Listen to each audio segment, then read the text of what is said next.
Irmãos, nós vamos relembrar então da Páscoa hoje, né?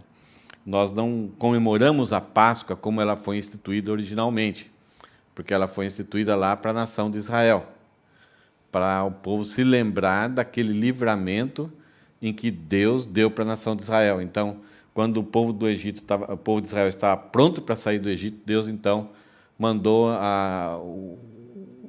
o povo de Israel em família fazer um jantar, sacrificar o cordeiro, comer tudo do cordeiro. Então não era só comer a picanha do cordeiro, era comer aqueles pedaços que eram difíceis de digerir. E pegar o sangue do cordeiro, passar no umbral da porta, umbral é essa viga, né? Tem uma palavra em português, como que é? O batente da porta, né? Então, ali colocar esse sangue, porque naquela noite iria passar um vingador, um destruidor enviado por Deus e que mataria todos os primogênitos. Então, a nação de Israel, quando viu isso, falou, pô, mas o sangue, se o destruidor for daltônico, o que vai acontecer? Será que ele vai ver realmente? E o povo de Israel, então, por causa das experiências que já tinham tido, das pragas que aconteceram com o Egito, menos as pragas não caíram aonde eles estavam, então eles não duvidaram. Então eles não tinham muito entendimento da doutrina a respeito de Deus, mas eles sabiam os fatos. É interessante, a Bíblia ela pede para a gente entenda a doutrina, mas a doutrina é derivada dos fatos, do que aconteceu. E naquele momento a nação de Israel, ela não pestanejou, ela entendia os fatos. Houve pragas, mas antes Moisés alertava. E as pragas caíam sobre os egípcios, mas não caía na terra, no lugar, na terra de Gozém, onde os judeus estavam. Então, sem pestanejar, eles mataram o cordeiro, pegaram o sangue, passaram no umbral e foram dormir. E naquela noite houve um choro muito grande, porque havia egípcios que já eram adeptos dos judeus e estavam enxergando alguma coisa meio estranha, que eles perguntavam, e daí, vai vir uma nova praga, o que tem que fazer? Então eles queriam um escape, mas não tinham coração para com Deus. E ao mesmo tempo faziam aquilo que os judeus faziam e acabaram sendo salvos. Então, alguns egípcios foram salvos por seguirem esses passos que os judeus estavam dando, os povos de Israel estavam dando. Mas todos os primogênitos, não importava a idade, eles morreram, dos egípcios, eles morreram naquela noite. Houve um grande pranto, chegando a um ponto do faraó, que tinha relutado todas as vezes, expulsar, o povo do Egito expulsou, além de expulsar, deram todas as riquezas, ouro, prata, vão embora, façam uma vida longe daqui, vocês são uma praga aqui no nosso meio. E, literalmente, eles foram 10 pragas ali no meio do Egito. E essa morte desse animal, e esse fato desse anjo vingador, esse anjo destruidor, que veio e matou os primogênitos, então, sobre a casa da onde tinha esse sangue no umbral, esse destruidor, esse anjo destruidor, passou por cima.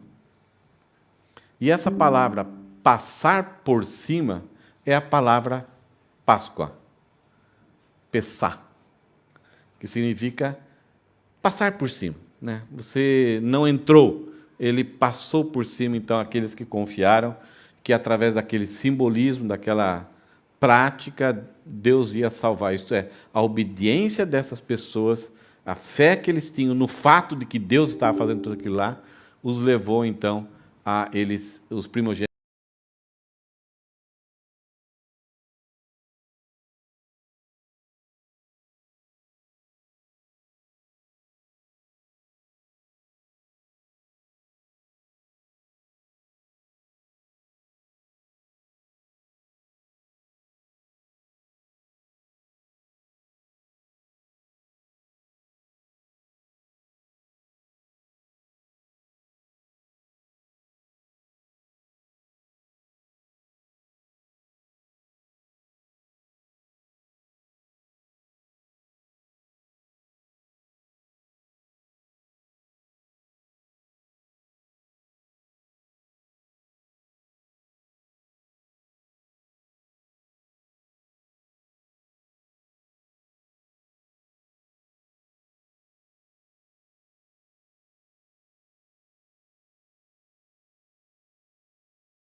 aquela Páscoa, ele cumpriu a Páscoa, a redenção, o passar por cima, o problema foi resolvido.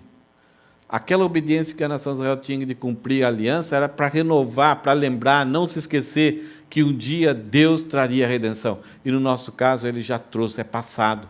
E hoje nós não esperamos a redenção, nós relembramos a redenção, para não esquecer, para que o nosso dia a dia seja de acordo com aquelas pessoas que já foram redimidas e salvas por Deus.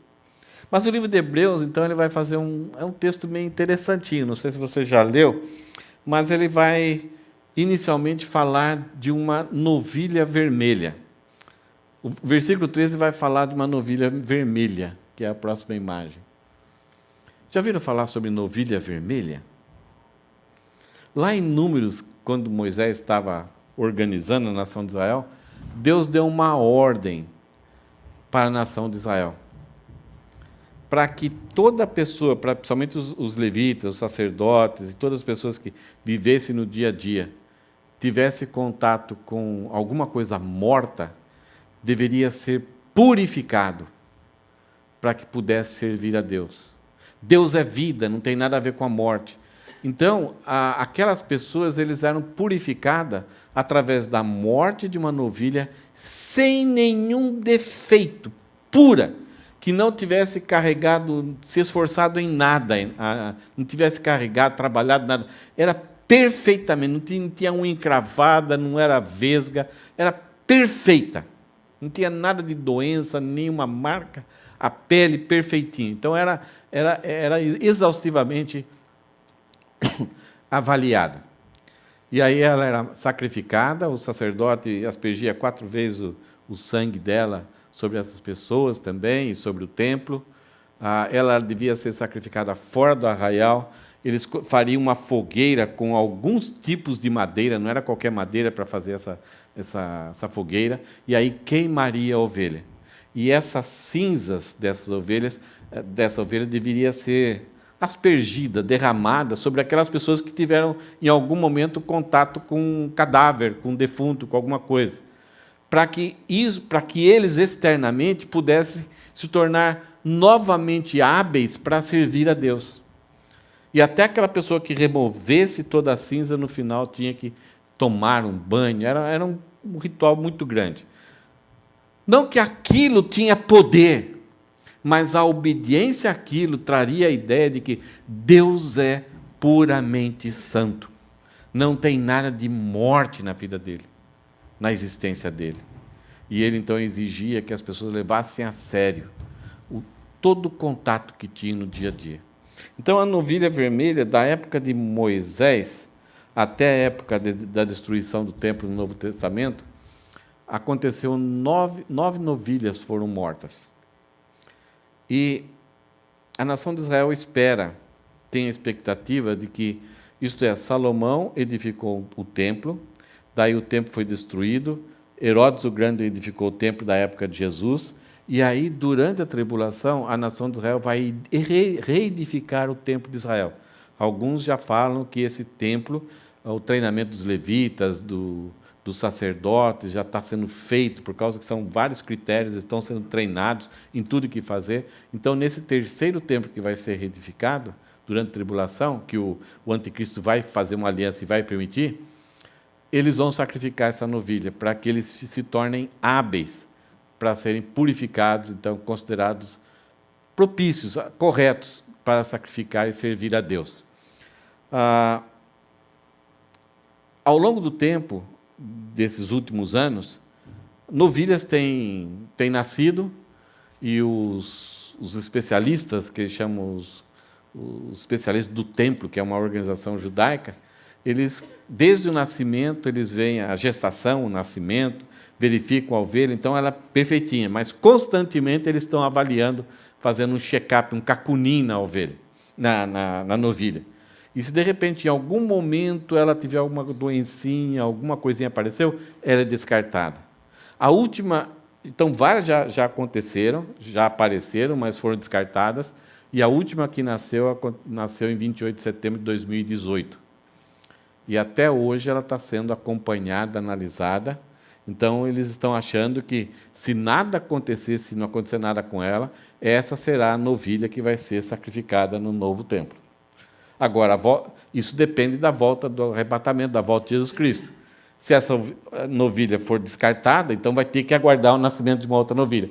Então, em 28 de setembro de 2018, quando nasceu essa novilha vermelha, que é de uma espécie de gado bem especial, as pessoas ficaram muito contentes. A nação de Israel novamente ficou eufórica. Puxa, então estamos perto da vinda do Messias. Mas se aparecer alguma coisa errada nessa ovelha, eles vão ficar frustrados, tem que aguardar uma outra. É interessante isso. Vamos dar uma olhada no que o texto fala, o versículo 13. Olha só que o autor de Hebreus fala. Portanto, se o sangue de bodes e de touros e a cinza de uma novilha, aspergidos sobre os contaminados, os santificam quanto à purificação da carne? Então ele está falando, olha, é isso que a lei fazia.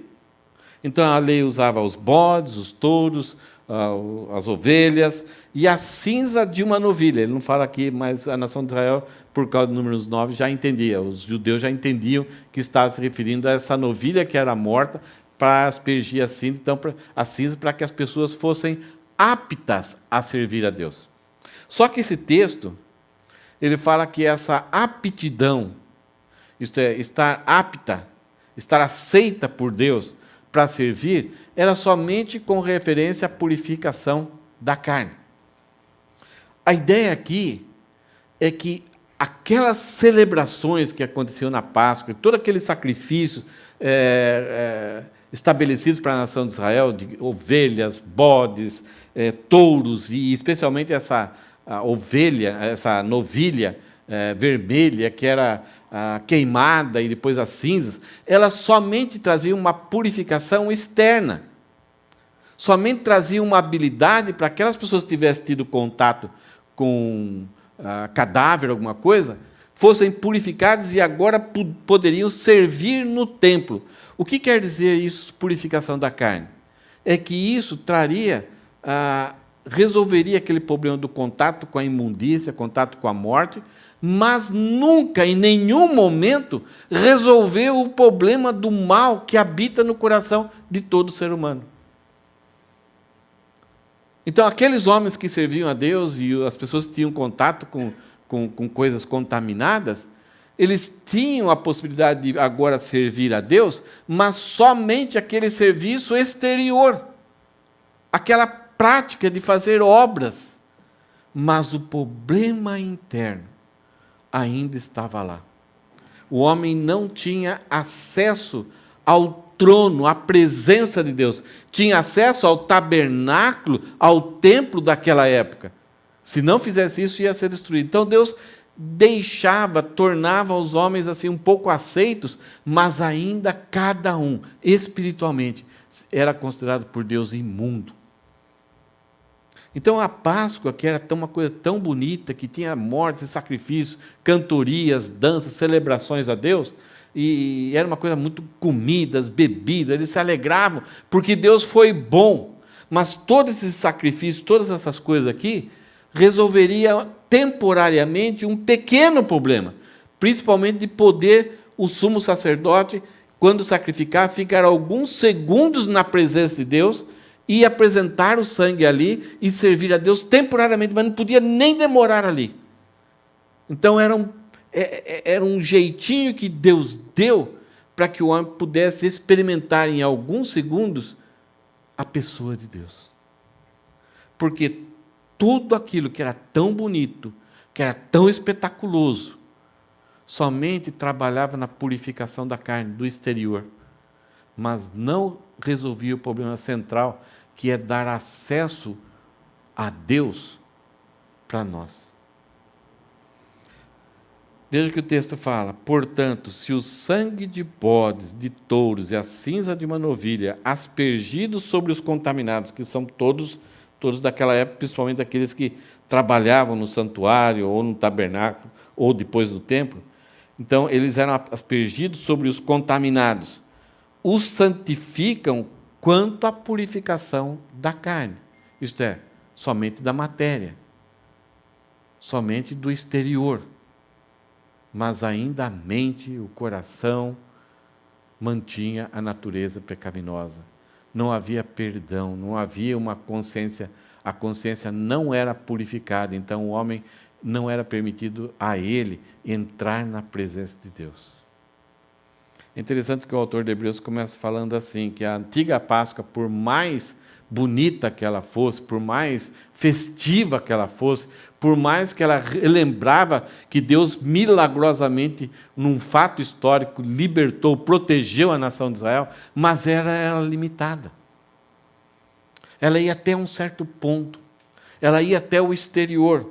Mas olha o versículo 14. Muito se os bodes, as ovelhas, somente traziam uma purificação da carne, muito mais agora o sangue de Cristo. Então ele vai falar que a nova Páscoa, ela é superior. A Páscoa antiga, todo ano tinha que se repetir. A nova Páscoa não. Quando Jesus Cristo veio ali, não mais como um touro, uma novilha, um bode, mas ele veio como o cordeiro que tira o pecado do mundo, ele tirou definitivamente, ele não precisa morrer a cada ano, o sacrifício dele é totalmente, plenamente superior. E olha o que o autor de Hebreus fala, muito mais o sangue de Cristo. Primeira coisa que fala aqui, que Jesus Cristo, por ter sangue, ele é plenamente um ser humano. E ao mesmo tempo, usando a palavra Cristo, está falando que esse ser, essa pessoa, é ao mesmo tempo Deus. Então é plenamente ser humano e plenamente Deus.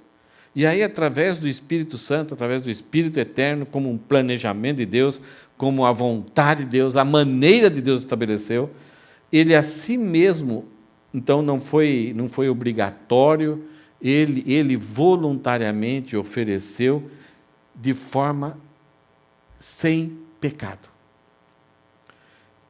Desde o primeiro homem criado até o último homem, todos nasceram em pecado.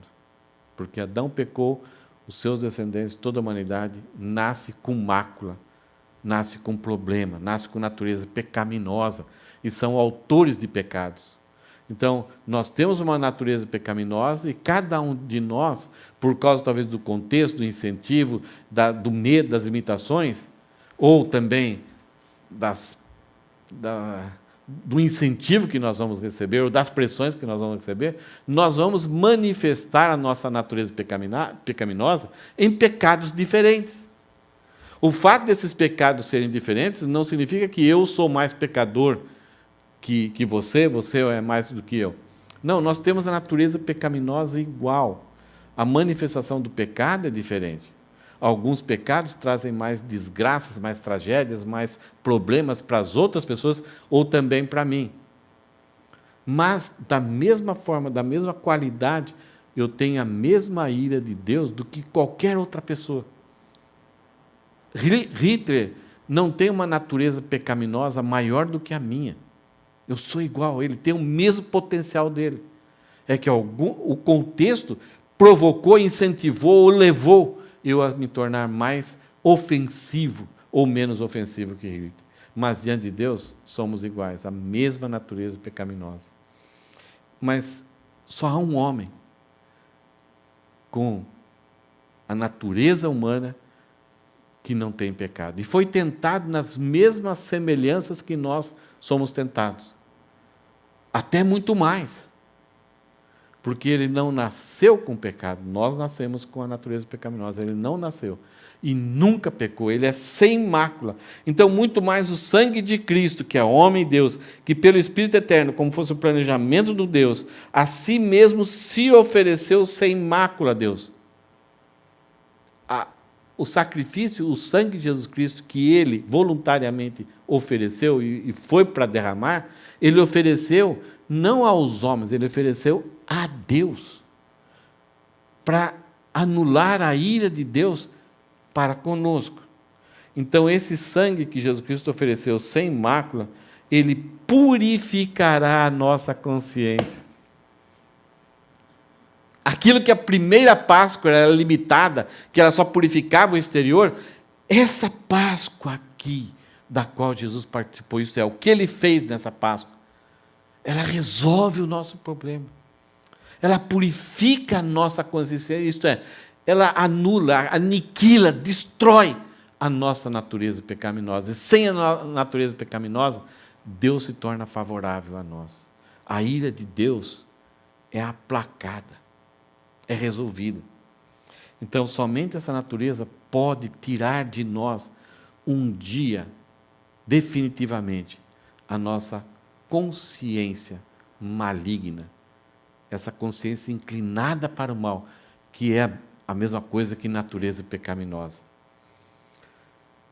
Só para explicar um pouquinho sobre isso, quando nós cremos em Cristo, nós obtemos essa purificação da nossa consciência, quando nós entendemos o que Jesus Cristo fez por nós, e cremos que sem essa obra de Jesus Cristo lá na cruz por nós, nós não teremos acesso a Deus. Então nós cremos, admitimos que somos pecadores e convidamos Jesus Cristo, então reconhecemos, pedimos perdão, nos reconciliamos com Deus. Então, juridicamente, nós já somos salvos. O nosso status é de uma pessoa salva. E quando cremos, Deus, Ele coloca em nós, dá em nós, faz-nos nascer espiritualmente. Nós estávamos mortos, então Ele reaviva nossa vida, dá uma nova natureza e também dá o Espírito Santo para garantir que nós somos propriedade dEle. E agora, quando acontece isso, acontece uma coisa meio estranha. Porque eu ainda tenho a velha natureza. Eu fui purificado, não tenho mais condenação. Eu ainda tenho a velha natureza. Está em mim a nova natureza, que foi nascida de novo, esse é o novo nascimento. E, ao mesmo tempo, tem o Espírito Santo, que é o selo da propriedade de Deus em mim. Então, eu tenho a velha natureza, a nova natureza e o Espírito Santo. A velha natureza tentando fazer com que eu seja a mesma pessoa que eu era. Que eu tenha os mesmos apetites, os mesmos desejos, o mesmo orgulho, a mesma soberba, tentando viver independente de Deus. E a nova natureza tentando glorificar a Deus, tentando obedecer a Deus, tentando amar as pessoas. E o Espírito Santo nos encorajando, fortalecendo. A pergunta que eu falo é, na maior parte dos dias, quem vence?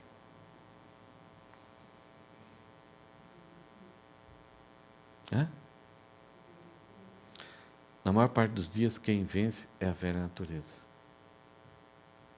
E eu vou descobrindo isso, eu vou ficando triste, eu até chego até deprimido, porque parece que eu não sou nada, um miserável, que agora quer agradar a Deus, é o desejo da nova natureza, mas quando quer agradar a Deus, mas não, daqui a pouco está... O que eu estou fazendo?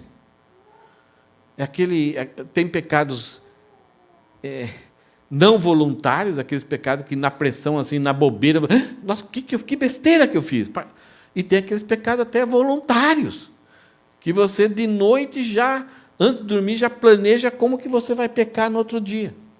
E aí a gente leva aquelas lambadas nas costas do Espírito Santo. E Deus muitas vezes, vai lá, você vai quebrar a cara. E Deus faz a gente passar vergonha. Então é uma luta, isso que a gente chama de santificação progressiva, é uma luta que há dentro de nós. Essa luta não existia antes da nossa conversão. Antes da nossa conversão, nós só almejamos agradar a nós mesmos.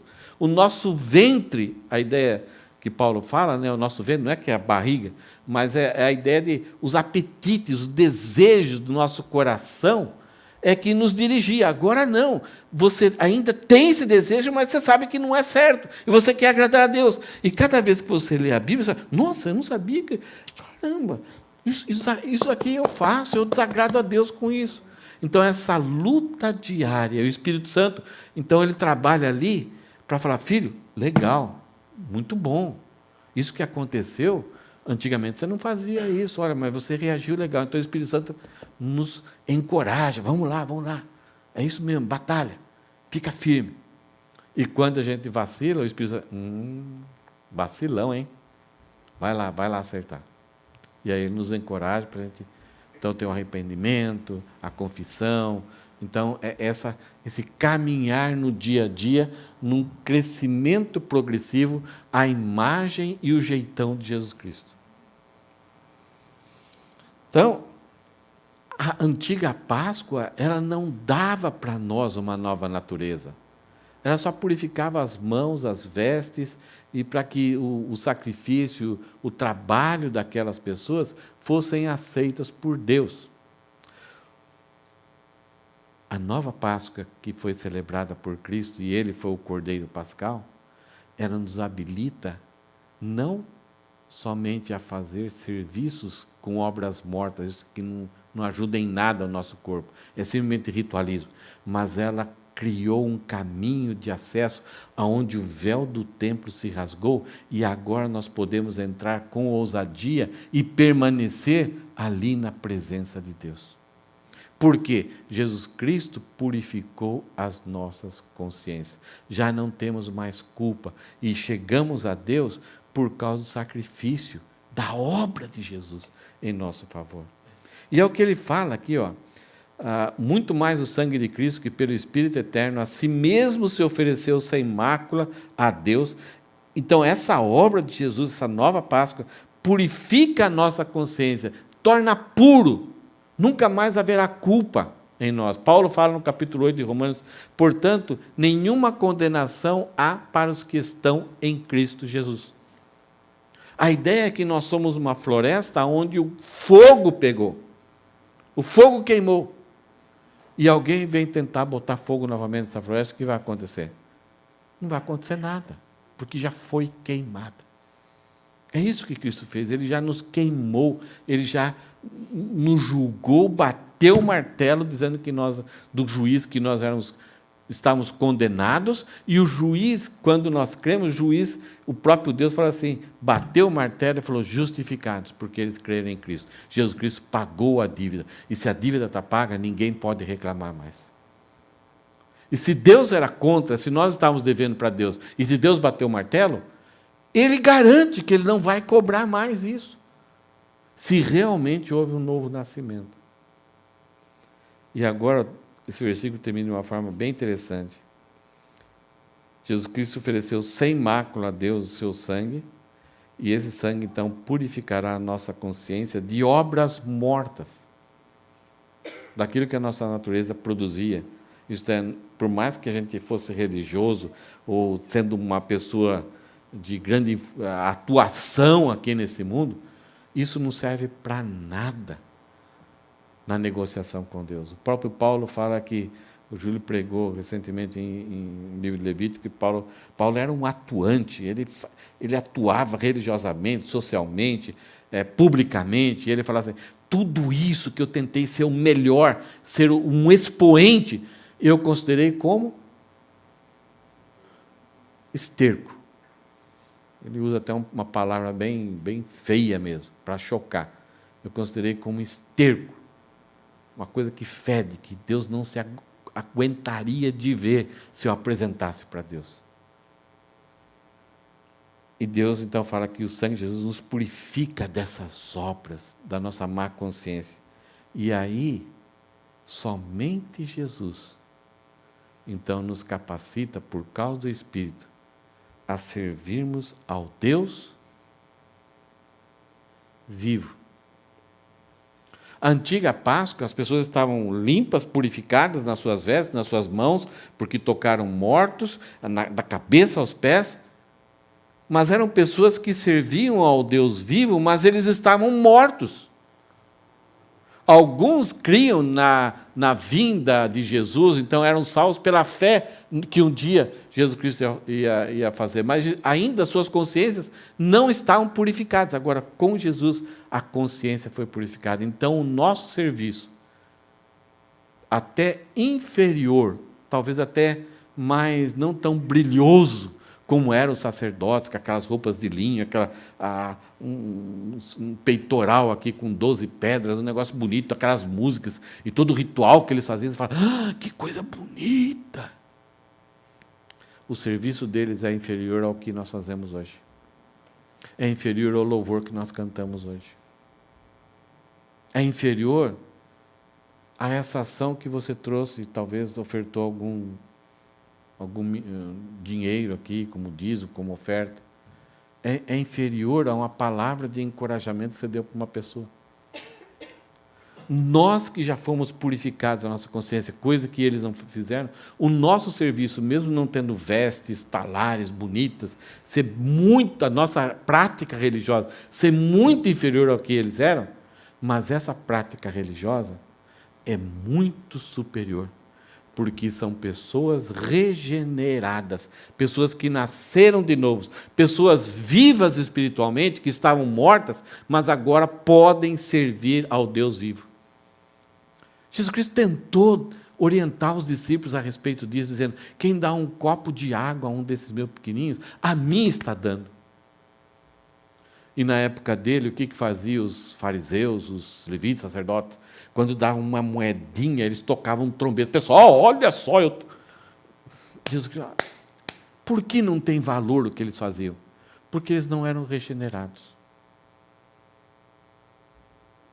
Agora, todo o serviço de uma pessoa regenerada tem muito mais valor. O Júlio falou durante o louvor que nós devemos dar o nosso melhor para Deus. Será que se a gente fizesse o melhor, seria bom a gente... Que no final aqui vai ter as crianças vão apresentar um teatrinho sobre a Páscoa e tal. E vocês vão ver que é uma coisa simples. É um negócio, você fala, puxa, mas errou ali, esqueceu ali. Eu mesmo aqui, quando prego aqui, né, gaguejo, não sou aquele pregador. O próprio apóstolo Paulo não era um pregador assim que chamava a atenção. Será que não valia a pena a gente contratar o Cirque du Soleil para vir fazer umas esquetes durante o culto aqui? Imagine quantas pessoas nós atrairíamos.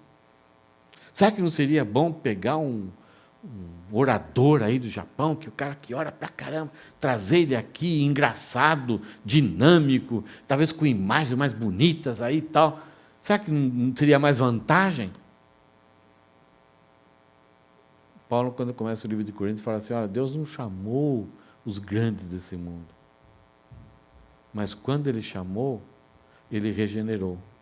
Então, na regeneração, essas pessoas se tornaram hábeis para servir ao Deus vivo. Nós poderíamos ter músicos aqui, né, Júlio? Pessoal, eu sentaria lá e ficaria. Mas Deus, o que importa para Deus é se a consciência foi regenerada, foi purificada. Isto é, se houve novo nascimento. Se nessas pessoas o Espírito Santo habita.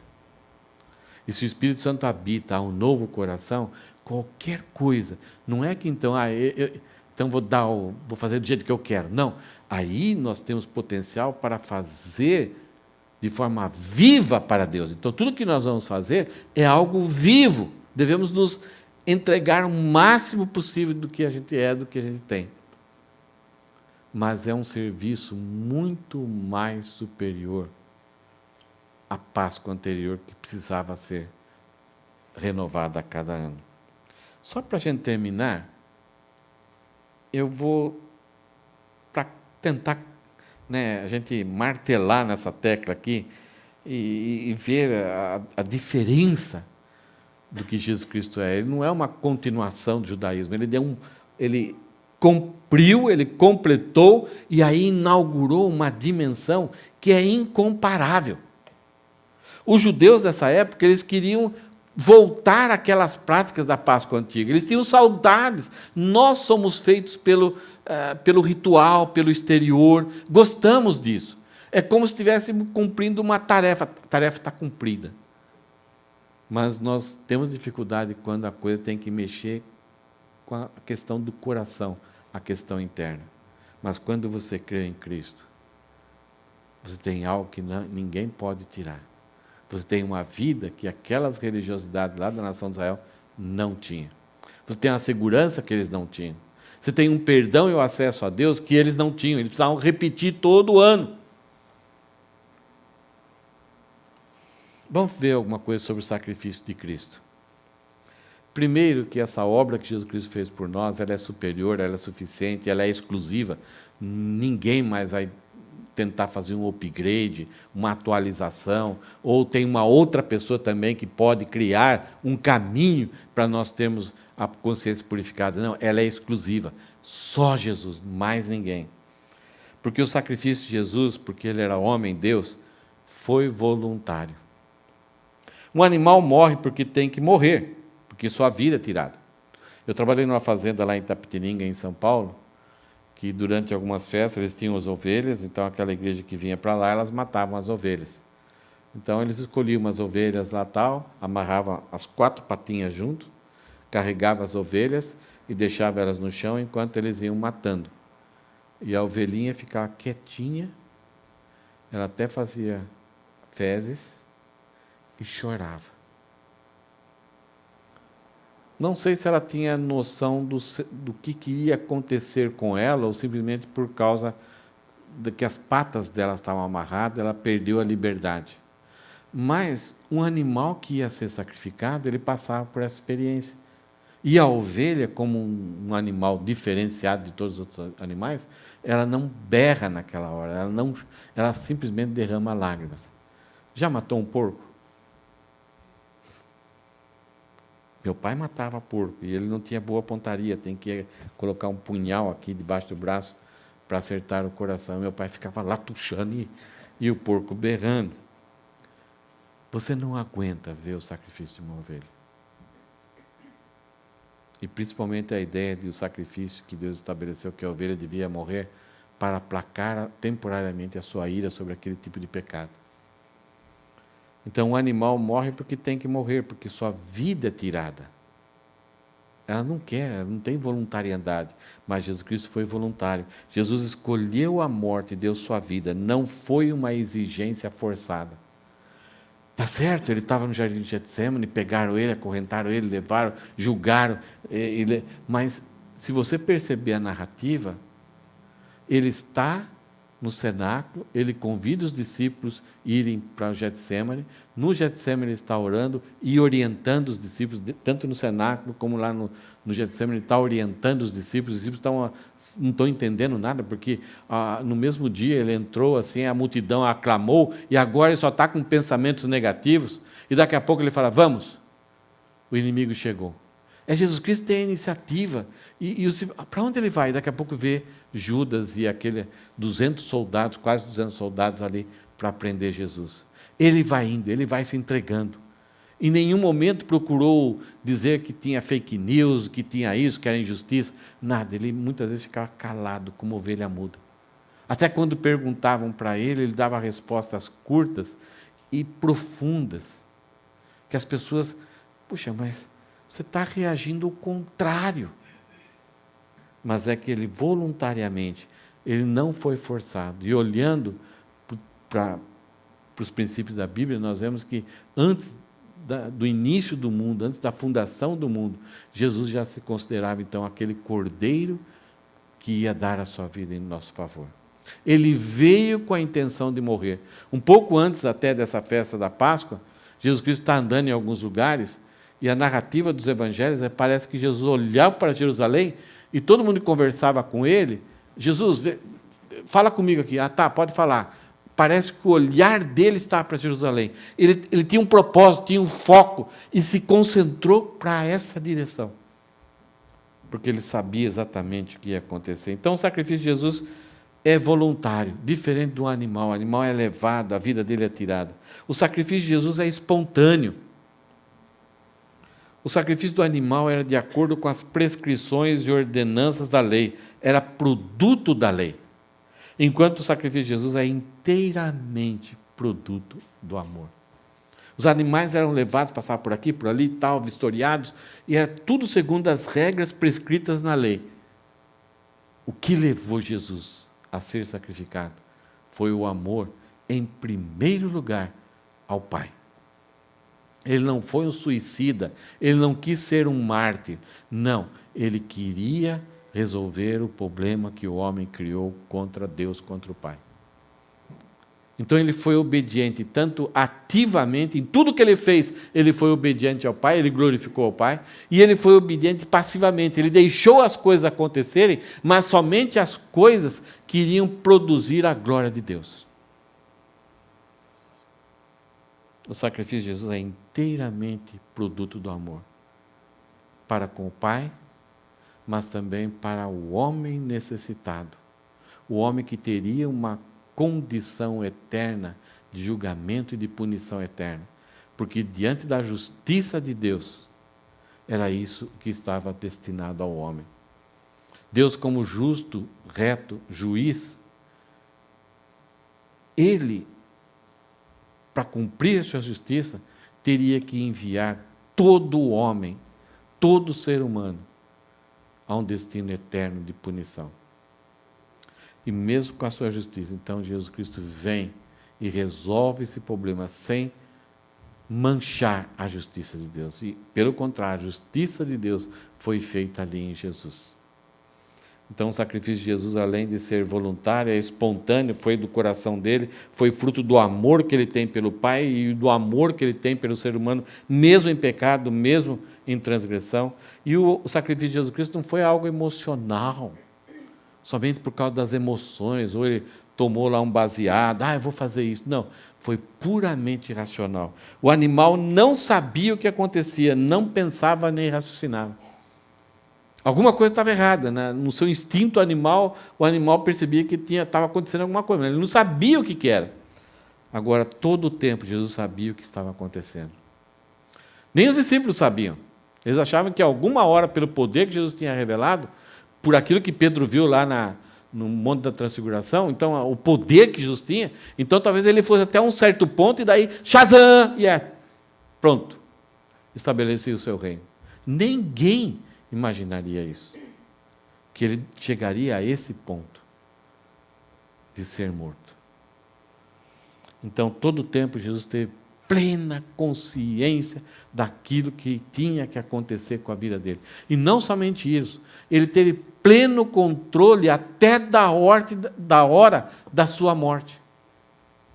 Ele, de repente, não foi desmaiando e pifou. Não. Ele chegou às 3h dizendo, Pai, em tuas mãos entrego o meu espírito. Ele morreu não como uma vítima ignorante, como Tiradentes, por exemplo, apanhada por circunstâncias que não conseguia controlar, nem entende, mas com os olhos abertos, sabendo de onde vinha, aonde ia e o que estava fazendo e o resultado daquilo que estava fazendo. A gente assiste filmes assim, né? Você fica agoniado, o cara foi tão legal, o cara era um mocinho do filme e tal, e chega na hora você fica, e agora? Como? E de repente o autor da história, ele inventa alguma coisa que o cara é salvo. Os discípulos acompanhando Jesus e falam, caramba, será que Deus não vai chegar? E não aconteceu. Ele morreu mesmo.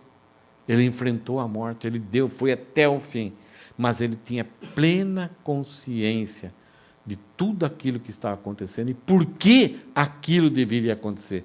Era uma necessidade divina. O Evangelho de Marcos vai usar uma expressão em grego que ele vai repetir várias vezes, mas em português a tradução muitas vezes é diferente das vezes que acontece, para não tornar chato. Mas uma expressão é uma palavrinha dei, D-E-I. Vai acontecer várias vezes. Que, em outras palavras, na tradução para o português seria é necessário. Uma palavrinha dei, né, ela significa é necessário. Várias vezes, a afirmação de Jesus, os discípulos perguntam alguma coisa, ou perguntam aquilo lá, tal, Jesus Cristo vai falar que é dei, isto é necessário que aconteça isso, é necessário que aconteça aquilo, é necessário, é preciso. Então, no português vai usar outras palavras, traduções assim, semelhantes, para não cansar a gente, para não escrever toda hora, é necessário, é necessário, é necessário. Então, dando a ideia para nós que o que Jesus Cristo fez na cruz foi algo tão racional, porque ele sabia que era necessário aquilo acontecer. Quando você tem uma consciência racional daquilo que é necessário, você não foge. Vocês lembram as palavras que falaram para Jesus? Se tu és filho de Deus, salva-te a ti mesmo. As tentações eram grandes para aquilo que era necessário não acontecer. E Jesus Cristo suportou todas essas tentações, essas provações, até o final. Então, o sacrifício de Jesus é superior porque foi racional. As Páscoas antigas, na morte da novilha, do touro, dos bodes, das ovelhas, os animais não tinham raciocínio, não sabiam o que estava acontecendo e o que aquilo produziria nas vidas das pessoas. Nós não temos ideia racional do que a morte de Jesus propiciou por toda a eternidade. Nós vamos saber quando estarmos com Jesus. A própria natureza que hoje chora, que geme, que foi condenar, que está num estado de condenação por causa do pecado do homem, ela vai ser restaurada por causa do sacrifício de Jesus. Nós ainda não temos ideia, sabemos algumas coisas da Bíblia, mas a proporção da dimensão do que vai acontecer na redenção, na consumação, nós não temos ideia. O Espírito Santo nos atiça, é como dar um aperitivo para nós. Mas, gente, vai ser tão espetacular aquilo que Deus já nos preparou. Ele fez algumas promessas, olha, pensai nas coisas lá do alto. O próprio Paulo, a nossa pátria não está aqui, está lá no alto. E ele fala, olha, vou preparar-vos moradas. O que é isso? É uma tentativa dele dar uma ideia, olha, morar traz a ideia de segurança, lugar, convivência, né? É uma tentativa. Por isso que nós descansamos, por isso que lembrar daquilo que Jesus Cristo nos fez, faz com que o nosso presente e o nosso futuro seja de acordo com o que Deus fez. Quando nós esquecemos o que Cristo fez, nós começamos a viver esse tormento da vida, sem propósito, sem direção, sem significado, sem razão. O sacrifício de Jesus, ele foi voluntário, ele foi espontâneo, ele foi racional e ele foi moral. O sacrifício de animais era mecânico, de acordo com a norma estabelecida. Não havia nada de moral e imoral ali. Não tinha valor moral. Agora, Jesus obedecia à vontade de Deus em favor dos homens. Foi uma decisão de amor. Era plenamente moral. Ele simplesmente não foi um homem fraco, que na hora faltou, esqueceram de dar um Gatorade para ele estava abatido, não tinha força. Não. É que aquilo ali foi moral. Tinha uma razão, tinha um propósito. Era da vontade plenamente boa de Deus. A gente vê aquela crueldade, então significa que a Bíblia fala que, em Isaías, que Deus se agradou moer Jesus. Deus os homens estavam fazendo aquilo, mas era Deus que estava por trás. E Deus se agrada porque aquilo era um processo moralmente bom, porque resolveria o problema da humanidade. Porque era voluntário, espontâneo, era por causa do amor, era racional, e ele era moral, porque aquilo produziu algo bom. Na cruz o diabo é julgado, na cruz o pecado é julgado, na cruz o nosso pecado, as nossas vidas são julgadas. Por isso, porque foi eliminado moralmente, foi uma coisa boa de Deus, isso pode então purificar a nossa consciência. E a coisa mais espetacular, por último aqui, que o sacrifício de Jesus foi definitivo. O sacrifício de animais era sempre repetitivo. Por quê? Ele não resolvia, ele dá uma amenizada. Porque quando o homem olhava aquilo ali, ele sabia que entre ele e o animal havia uma grande diferença na substância.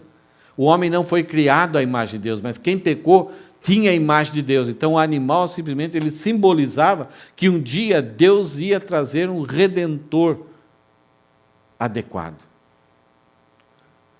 Então, nessa expectativa de que somente em Deus eu encontrarei um dia um redentor para a minha consciência contaminada, Então eu exercia a fé, eu tinha expectativa, e essa expectativa era suficiente para Deus me abençoar e me aturar, e colocar numa conta corrente, que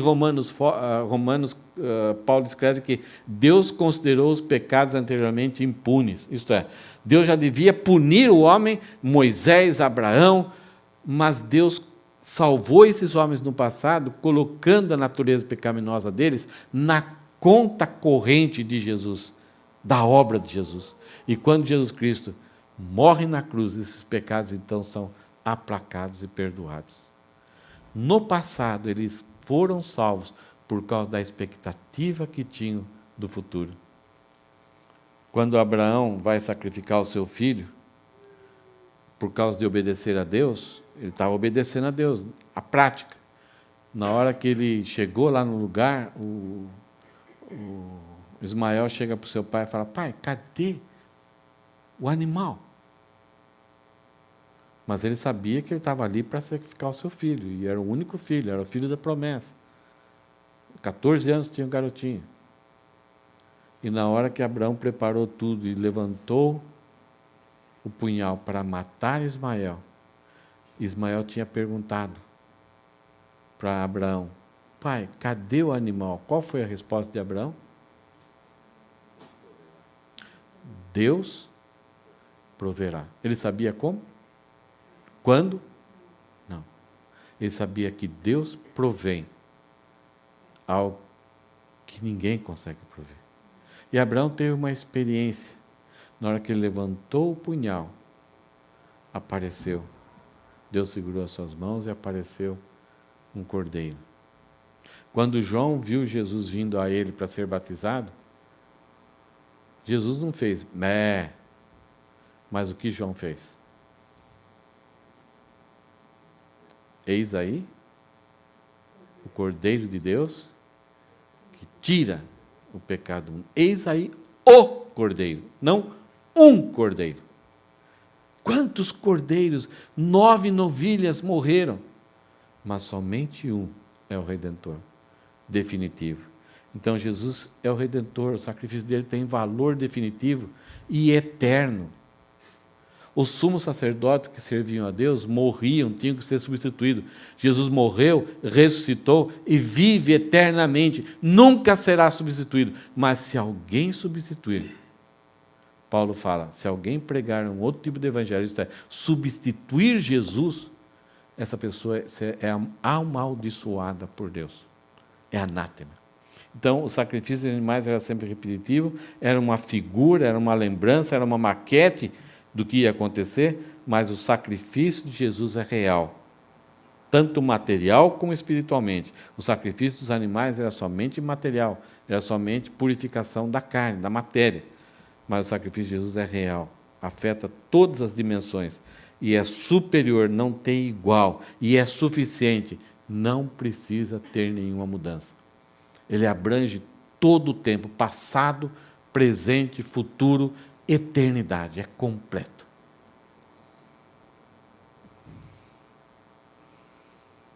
Por isso a frase que a gente leu, né? Jesus, nossa Páscoa superior e exclusiva. O perigo nosso é que quando a gente, todo ano celebra a Páscoa, pensarmos que temos que celebrar para novamente matar Jesus, novamente sacrificar Jesus. Não, é simplesmente uma recordação do que a Páscoa era e agora a verdadeira Páscoa. Por isso que mensalmente a gente tenta lembrar para não esquecer. E é o que Jesus pediu para a gente fazer. Ele instituiu a ceia, mostrando: eu derramei o meu sangue, não é um animal, eu dei o meu corpo, não era um animal.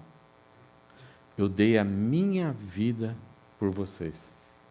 Então, quando eu relembro isso e eu não esqueço, eu faço com que o meu presente e futuro sejam programados, sejam alinhados àquilo que Cristo fez. Ele purificou a minha consciência. Então, se a consciência está purificada, o meu agir é diferente. Eu agora posso servir a Deus, ao Deus vivo. Então, agora